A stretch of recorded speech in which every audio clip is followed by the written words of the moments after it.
best students.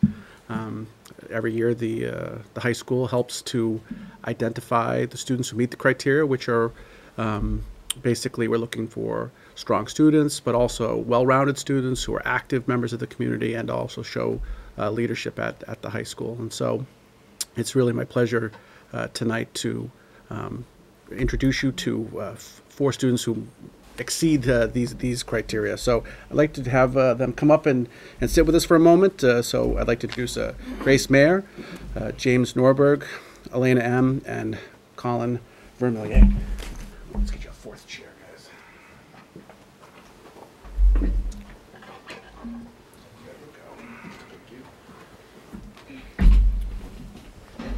So I had the pleasure of dining with the foursome. What was that, before the week before Thanksgiving? Yeah. And we had a really wonderful conversation. We talked about post-secondary plans. We have some great interest in engineering and architecture and business. And we talked about not only their Attleboro High School experience, but we have here four lifers, right? These four students have been through the Attleboro Public Schools right from the start of their careers, and it was really interesting to hear their tales of their own development as students and learners. And I thought one of the things that was very interesting, a common theme in their stories was that a pivotal moment, and you can't boil it down to just one moment, but in all of their stories there was a pivotal moment in their middle school experience where they really started to realize who they could be as students, and that the path was sort of set for who they would become as high school students. So I thought that was very interesting, how something that we've been saying for some time about how middle school really sets the stage for high school success, and that that was really part of each of their stories. They are engaging and just really represent the best that I think the Attleboro Public Schools has to offer. So I'd like to congratulate you all, and maybe you'd like to say a word. Well, thank you. It's an honor to be invited to this meeting. I'm very proud to be part of a public school. I feel like that's something I mentioned in the meeting. I feel like being enveloped in a public school just opens so many more doors than not. I feel like you get exposed to different people, different cultures, different personalities, and I think that just helps you in the long run. And I'm very excited for my future. So. I'd just like to say that any myths that anyone hears about how private schools are better than public schools are a lie, because in my experience, I've had more success here just by asking for help, because there are always going to be teachers, no matter if it's private or public school, that are willing to help you. You just have to go looking for it.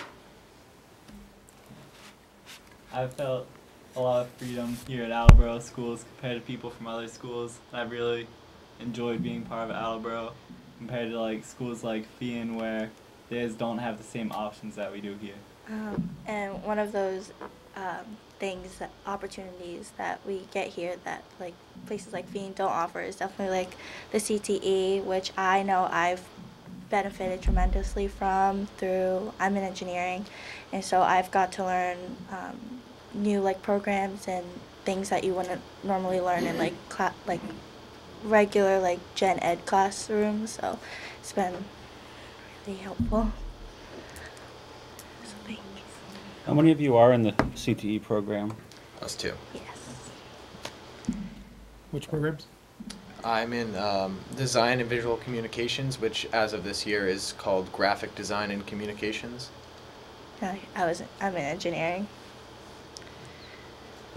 Ms. Geddes? Mr. Sawyer mentioned the variety of post-high school plans, so I know you're still probably early in the application process, but where are you guys applying to? What are you hoping to major in? Well, I'm hoping to go into the business field, maybe the math side of business. Okay. I'm applying to some REACH schools. I'm applying to Yale, Harvard, and then other ones. I like to stay near Boston too, New England, Mhm. BU, BC, Northeastern, UMass Amherst, things like that. I like to stay in Boston too. It's a great city. So my top school is BU, and like Wentworth and Simmons and UMass Amherst, and I'm planning to go into biomedical engineering. Yeah, I've always loved engineering, but I took physiology, and it kind of really like sparked my passion for like the bio field and like the medical field. So. Excellent. I've always had an interest in architecture, buildings, bridges, parks. So I'm going to pursue a master's in architecture, first a bachelor's, then a master's, hopefully all at the same school, so I get a feel for the school and can really connect with the community there all the way through. I'm applying to a couple schools all across the country, my top two of which are Rhode Island School of Design in Providence and Pratt Institute in Brooklyn, New York. And then I have schools all the way across the country as far as California with the Polytechnic State University in California and San Luis Obispo. So I'm looking for perhaps some adventure in my travels. And I'm looking to go into engineering, and most of my schools are not too far away. I'm looking at UMass Amherst, WPI, Rensselaer, UConn, UMass Lowell. Awesome. Good luck. Thank you. you. Hey. Mrs. Torres? Could you guys speak to some of your extracurricular or community activities? So, I'm very involved in the athletics here. I was captain of the field hockey team and the basketball team. And I played lacrosse, and I'm actually going to try out for tennis this year. So I think the athletics here are like such a great opportunity for the students. The blue pride that we like instill in all the athletes, it's a really great sense of community and a way to grow as a leader, I feel. It did for me. So I'm very involved in that every day after school. And then I'm also part of class council, and that is a really great way to work with other students in my grade to fundraise for our class, to raise money for proms, for dances, and that's a really great sense of Blue Pride as well. I am in robotics club, and this will be my third year going. I've been part of it since sophomore year. I was vice president last year, ran for president this year, lost, but now I'm lead design. So I use SolidWorks, which is a 3D modeling program to basically build the robot on a computer. So it's used for like logging purposes or trying to test out different mechanisms. And so yeah, but I'm also like an outreach coordinator for the club. I'm working with Patty LaFleur, the STEM coordinator for Attleboro Public School District, to get the Brennan Middle School a robotics club, trying to see like different like schedules and like teaching them how to use the robotics kits, which are the Lego Mindstorms, for the middle school level. And yeah, just trying to get that robotics into the middle schools. I am part of the Attleboro High School Drama Club. I have been a member, an actor since sophomore year, the fall. I've been in every single season since my sophomore year. And over the years, I've kind of been able to build my experience in the field of theater and become more of a leader in the club. Just like looking at what past seniors have done, how they presented themselves, and taking on those kinds of behaviors myself. It's a great way to do something you love to do and express yourself creatively, as well as experience leadership opportunities, learning how to conduct yourselves in a professional environment, and just act professionally in general, and to take control of situations and be a leader so that things stay on track and run smoothly, because in theater when it's live, everything has to go smoothly, and you need to make sure that you can keep things under control. Overall, the experience I've had in all of the clubs I've participated in, mostly drama club, for me, has been that there's just such a huge sense of community in all the clubs here, because all the kids that join these clubs are so passionate about what we do in them that they care about how projects in those clubs go, and they care about the people within the clubs, and just being, you know, good to each other is something that I think a lot of Attleboro students respect as a moral. Yeah, I found most of my friends in robotics, so it's really good. And I play lacrosse here. I also am in the ski snowboard club where I run fundraisers. So I just kind of reach out to businesses and ask if we can fundraise. And hopefully be cold winter, have some good times. So our students, as you can see, give us real cause for pride. We are very lucky to serve them and to share in their success. So I appreciate them joining us this evening. I truly enjoyed our time together, and I look forward to shaking your hand at graduation in the coming months. So the first award is the Massachusetts Association of School Superintendents Certificate of Academic Excellence Award. It reads, having duly qualified on the standards prescribed by the Massachusetts Association of School Superintendents, you're hereby awarded this certificate of academic excellence. And this goes to Grace.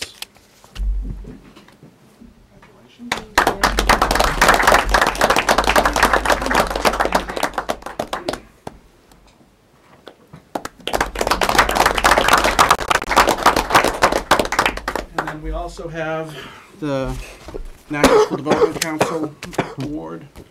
And this one reads, oh, it doesn't read it, just academic growth and student leadership in learning. So this one goes to Diana.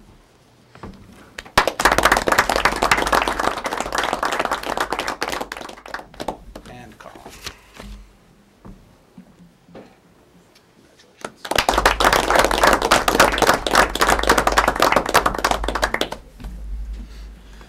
Thank you all very much. Congratulations. And thank you for being so open with us and answering all our questions. I know it's not easy, so thank you. Very impressive group. Look forward to hearing more from you and seeing you again come senior week and graduation. Thank you. Congratulations.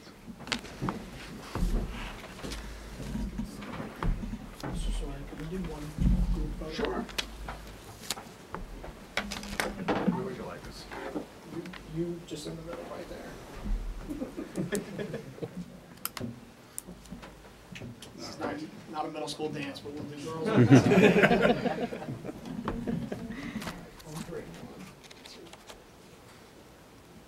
Awesome. Thank you very much.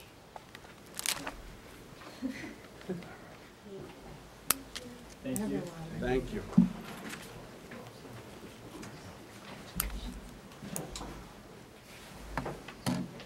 Thank you. Have a great Have a night. nice holiday. You too.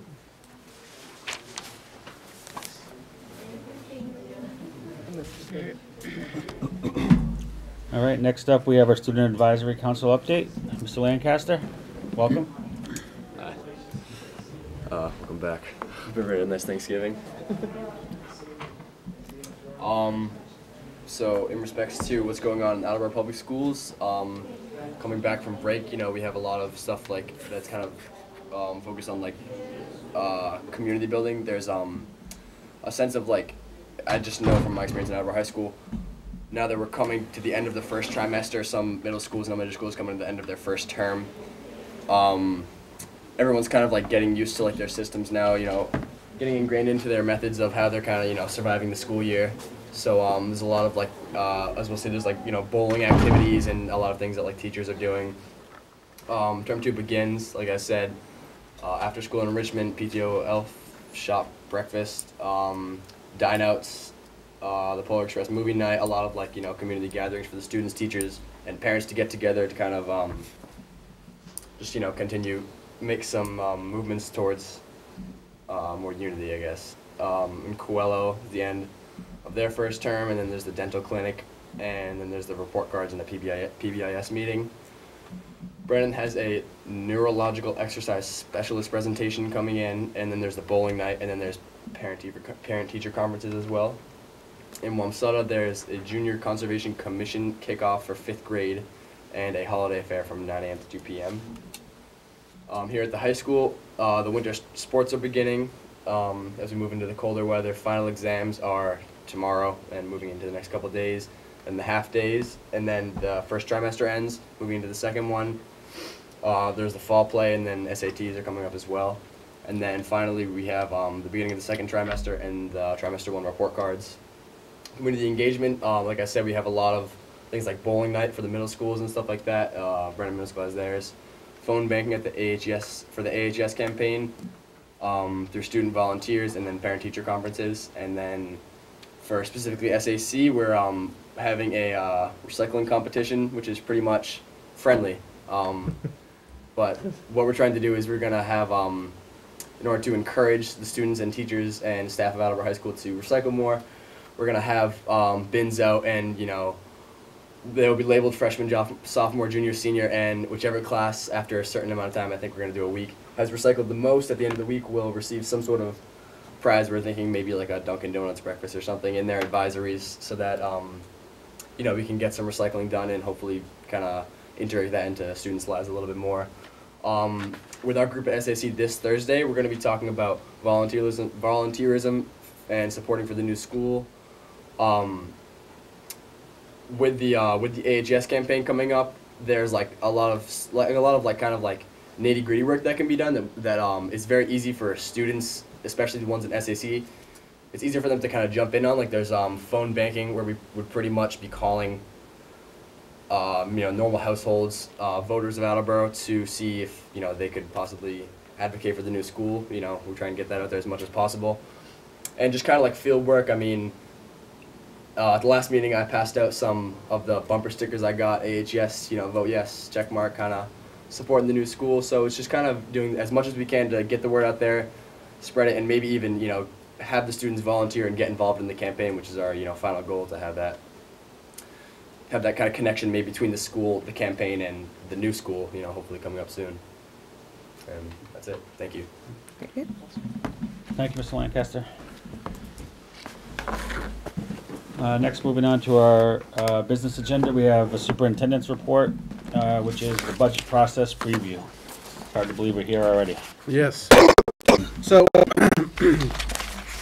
first thing I'd like to say is that you'll notice that we sort of wrote the agenda up a little bit differently to include the budget process as an item under the report of the superintendent rather than a separate item. And working with my coach through the new superintendent induction program, that was a piece of advice that he gave, and he suggested that it would provide the opportunity for me to comment on a couple things briefly in each meeting. So I thought we'd give that a try, and certainly we can adjust if it doesn't work for us. I'd just like to mention two brief things before I ask Mr. Furtado to remind us about our budget process. The first is that we are working on our community engagement initiative through a grant through the Nellie Mae Foundation, and we have our second community meeting this Thursday evening, in which we have community representatives and partners coming in to meet with us to help us to develop our community engagement plan. So we're very excited to have that ongoing, and just want to let you know that that was something that was going to be happening this week. And then the other thing I wanted to mention is that as we head into the holiday season, just like as individual households, you know, holiday season can be a little bit stressful with all the things on our plates. It's a stressful time for many of our students as well. The stresses at home sometimes work their ways into the lives of our students, and it is often, as I've remarked on other occasions, a challenging time in the schools as some of these stresses sort of work their way into the daily school life. And so our schools are prepared to handle that, and as they always are, but as we've talked about on other occasions, that the social emotional needs of our students in keeping with what's going on across the Commonwealth, is an ongoing stressor on this district, one that provides a challenge to us every day. I have to be very honest with you that when I'm out talking to building administrators or with various groups of educators representing different stakeholders, it's the one thing they all talk about is the challenges that our buildings face every day in meeting the social emotional needs of all of our students.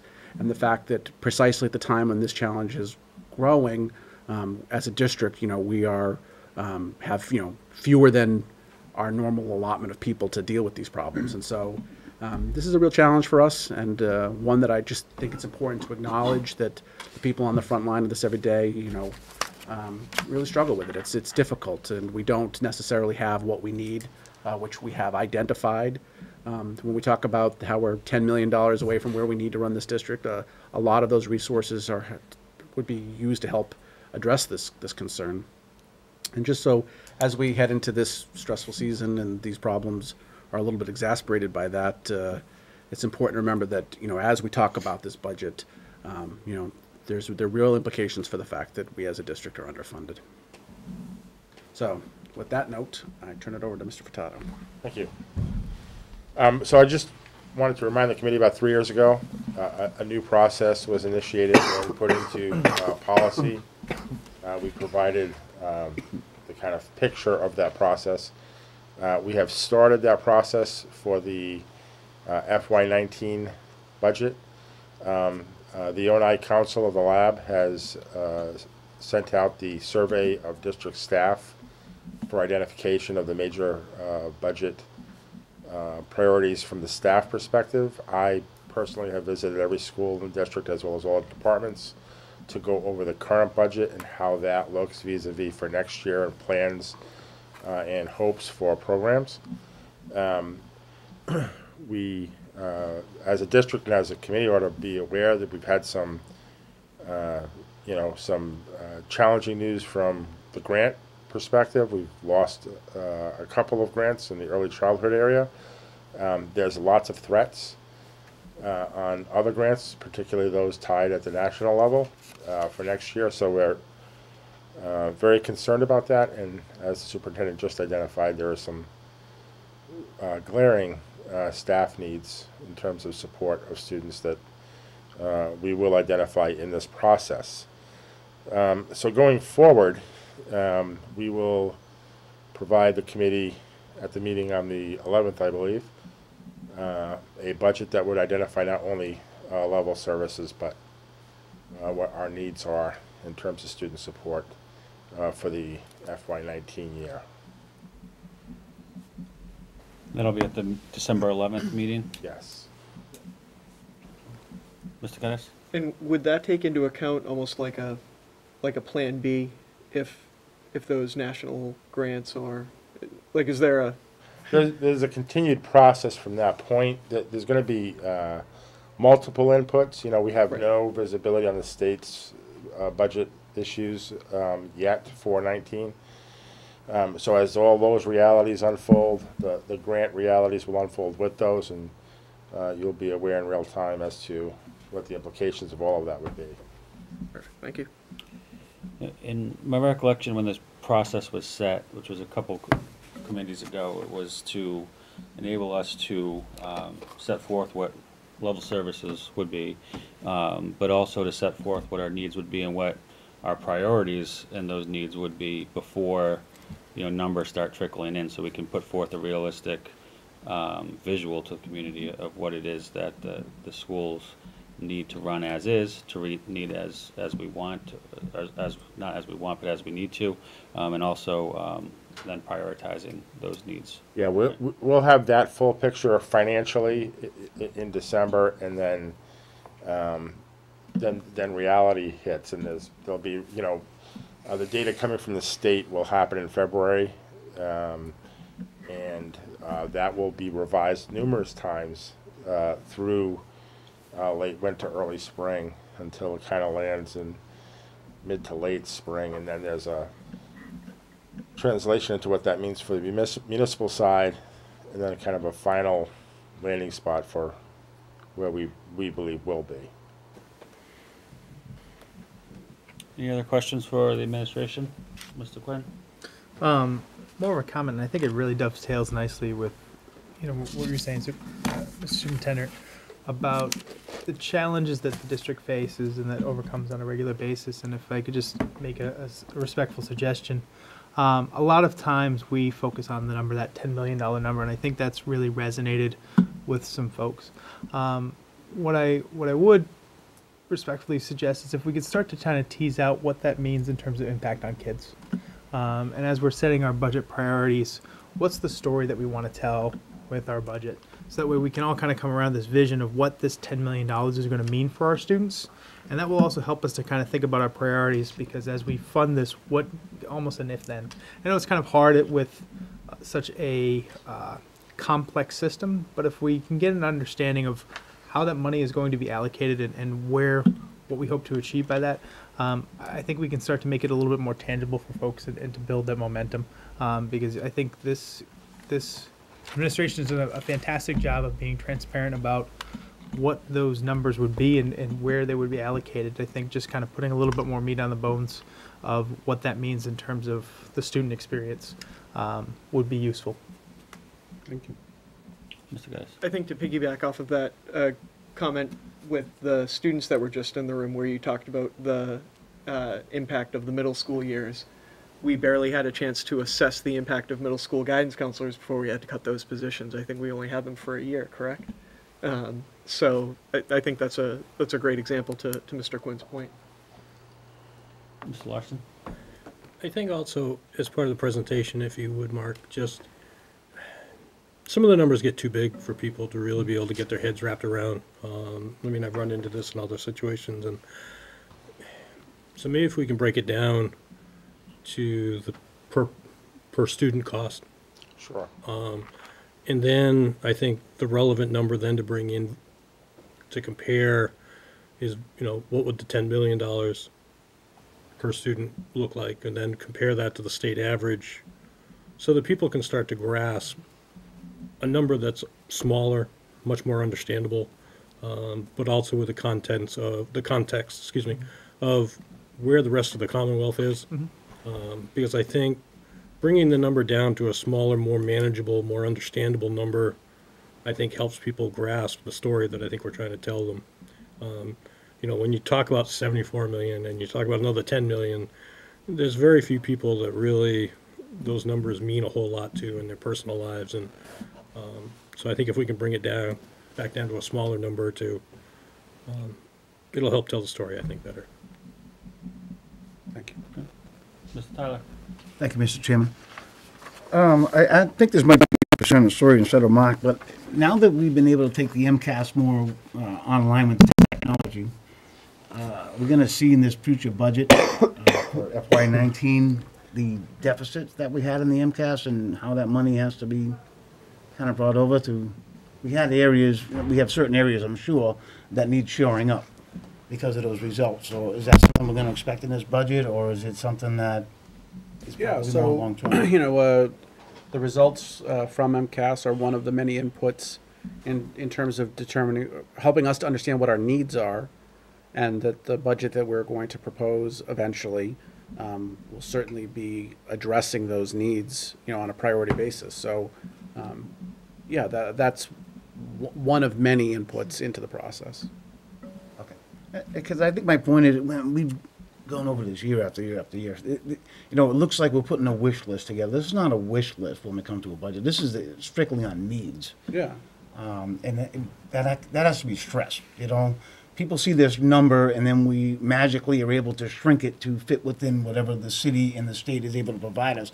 But there's still many services that we're doing without. I'll put it plainly. Our success at this level of funding is unsustainable. So, thank you. That's the problem we have. So we look forward to this process starting again, and look forward to the report in December, and we'll take it from there as we start to get numbers from the state and the city. I'm sure we'll be having more frequent budget updates. And thank you. Thank you. MSBA AHS project update. This is just the meeting update. There has not been a new SBC meeting since the last time we met. The SBC is meeting next Wednesday, December 6th. The SBC has been, Skanska, the project manager, has been in contact with the communication with MSBA to work out the final details to come up with the number so we can submit. My understanding is that they're close and that they're still hopeful. They're planning to have something for the SBC to vote on to submit in next week's meeting on the 6th. If for some reason they don't, it will be sometime in December at the next SBC meeting, but my communication with them today is that they have every reason to believe it will be next week.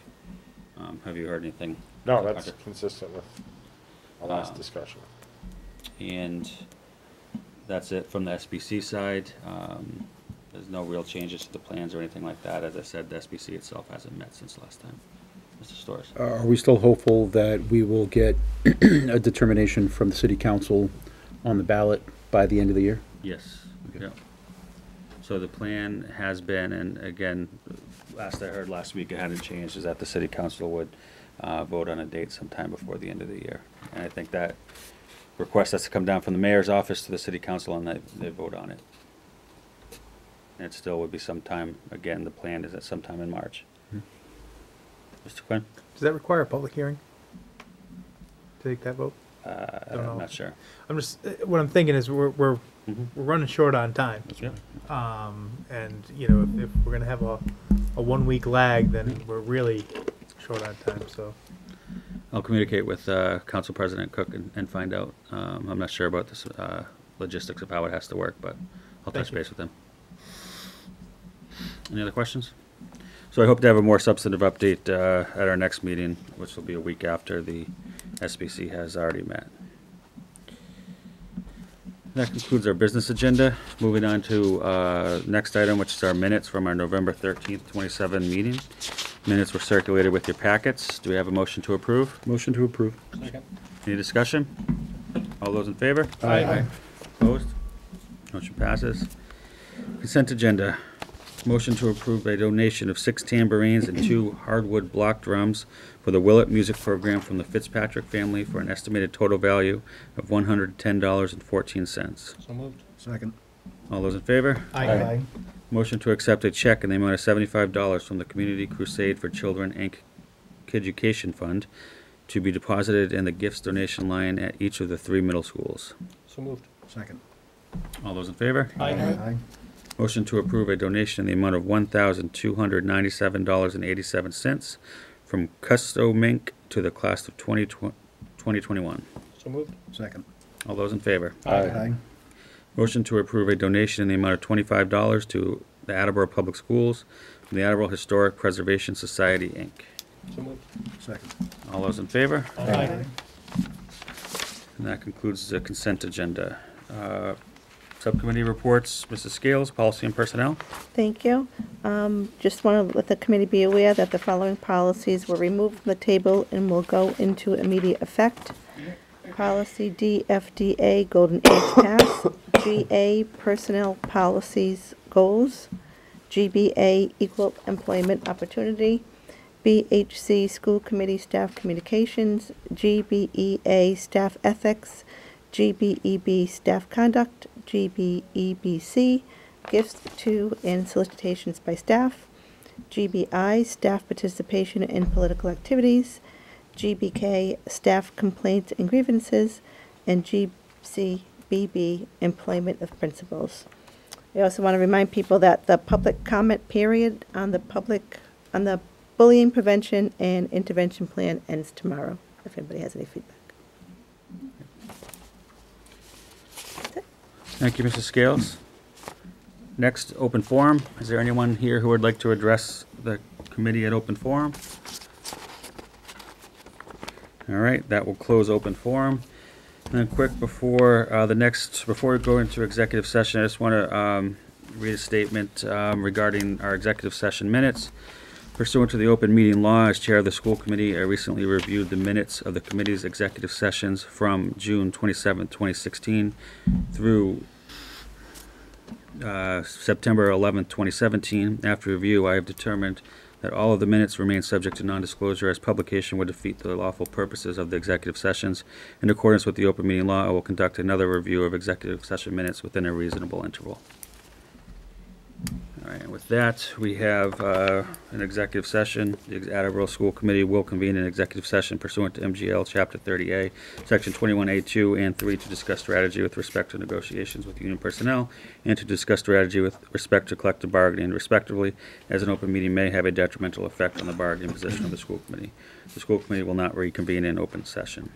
We have a motion. So moved. Second. Mr. Storrs? Yes. Mr. Quinn? Yes. Mr. Tyler? Yes. Mr. Larson? Yes. Mr. Withers, yes. Mrs. Scales? Yes. Mrs. Johnson? Yes. Mr. Geddes? Yes. Mrs. Sawyer? Yes. All right, we'll take a 2-minute recess. Thank you.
Just a few.